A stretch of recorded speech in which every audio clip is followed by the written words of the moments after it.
நான் வீடியோ எடுக்க மறந்துட்டேங்க. ஆனால் நான் சொல்லிடுறேன்.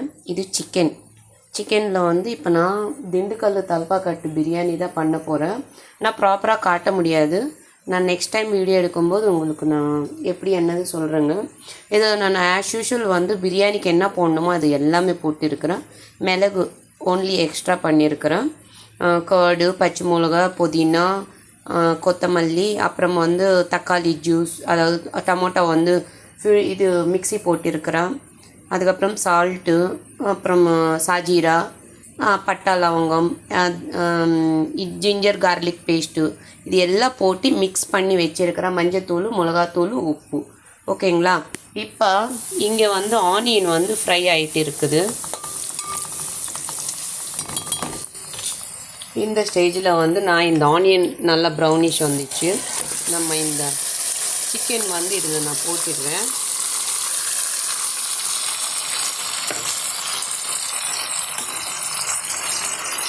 அதாவது ஹோம்மேடு தல்பாக்கட்டு பிரியாணின்னா ஹோம்மேடில் வந்து இப்படி தான் பண்ணிப்பாங்க.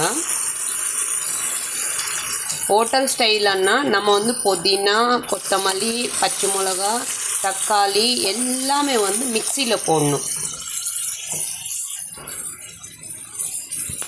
நான் இது வந்து சம்பா ஜீரா ரைஸில் தான் நான் பண்ண போகிறேன். இப்போ இது கொஞ்சம் இதாகட்டும்.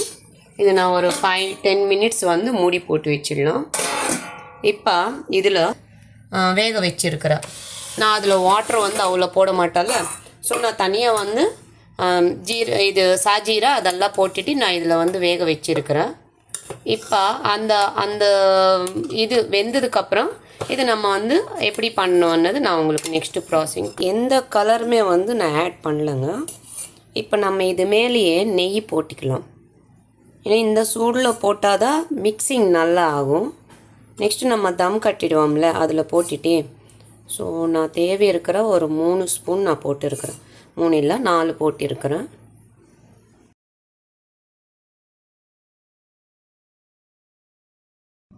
இப்போ பாருங்கள், நான் வந்து இந்த குழம்புல இருக்கிற பீஸ் வந்து நான் எடுத்துட்டேன். ஆனால் இதில் நான் இப்போ ஒரு கிளாஸ் வாட்ரு ஊற்றிருக்கிறேன். இப்போ நான் இதை பாருங்கள், இது எல்லாமே வந்து தனியாக எடுத்து வச்சுருக்கிறேன். அதே வாட்டரில் போட்டாமன்னா அதோட உப்பு காரமும் அந்த டேஸ்ட் இல்லாமலே சப்பியாக இருக்கும், வெள்ளையாக இருக்கும் அந்த பீஸ் வந்து. அது நல்லாவே இருக்காது. நானும் நிறைய ஹோட்டல்ஸில் வந்து அப்படியே போடுறாங்களா, அது டேஸ்ட்டே இருக்காது. இது வந்து நான் ஒரு வீட்டில் பார்த்தேன், ஊட்டியில் வந்து அவங்க பண்ணுறது நல்லா இருந்தது. இந்த இது வந்து லக்னோ அவங்கெல்லாம் கூட இந்த மாதிரி தான் பண்ணுவாங்க. இப்போ நம்ம இந்த இது வந்து ஒரு கொதி வந்த உடனே இந்த ரைஸ் எடுத்து இதில் போட்டுடலாம். இப்போ ஒரு கொதி வந்துச்சுங்க. இது நான் இப்போ இந்த இது வந்து கொஞ்சோண்டி அந்த ரசம் எடுத்துடுறேன். எதுக்காகன்னா கீழே அடி பிடிக்காமலே எல்லா ரைஸில் வந்து கலக்கணும். இது வந்து பாருங்கள், இப்போ நான் இது எல்லாமே வந்து ஒரு இதில் எடுத்துக்கிறேன். இப்போ இந்த மாதிரி இது பண்ணியிருக்கிறேன். இப்போ இது மேலே நான் பீஸு எடுத்து வச்சுக்கிறேங்க. நம்ம தனியாக எடுத்து வச்சோம்ல கொதிக்க வச்சுட்டு மசாலாவில், இப்போ இந்த பீஸ் சாப்பிடும்போது நல்லா டேஸ்ட்டாகவே இருக்கும்.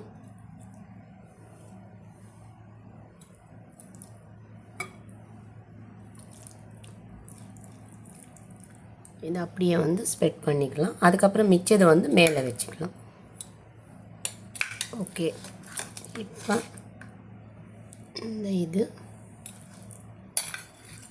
இந்த பீஸு எல்லாமே வந்து இதில் போட்டுடுறேன் நான்.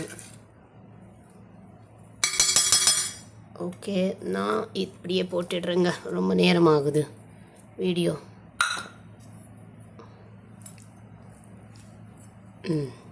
இது ஸ்ப்ரெட் பண்ணிட்டோம். இப்போ பேலன்ஸ் ரைஸ் கூட அதில் நான் போட்டுடுறேன். இப்போ நான் எல்லாமே வந்து இதில் போட்டுட்டேங்க. இப்போ அடுப்பு வந்து சிம்மில் வச்சுட்டு தம் கட்டிடலாம் நம்ம.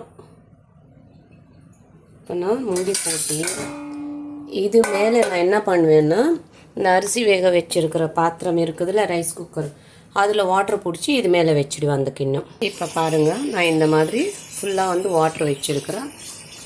ஆவி பறக்காமல் இருக்கும். நல்லா தம் கட்டிடலாம். மூடி எடுத்து பார்ப்போம். மூடி வந்து திருப்பி வச்சிடலாம். வா,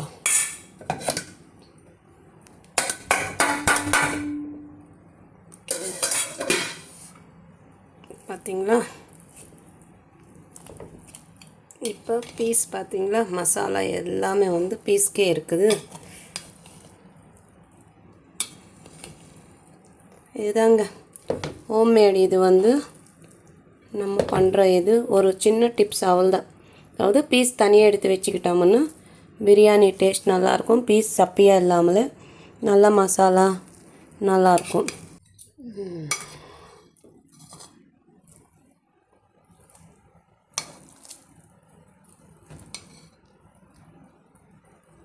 மசாலோட இப்போ இது நல்லா அழகாக எடுத்து வைக்க போகிறேன் நான்.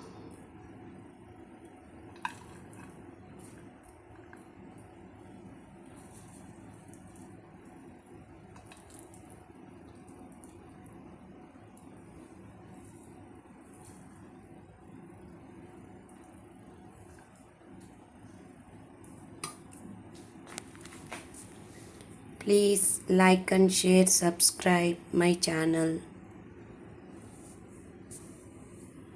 at Diya's World 1874. Thank you.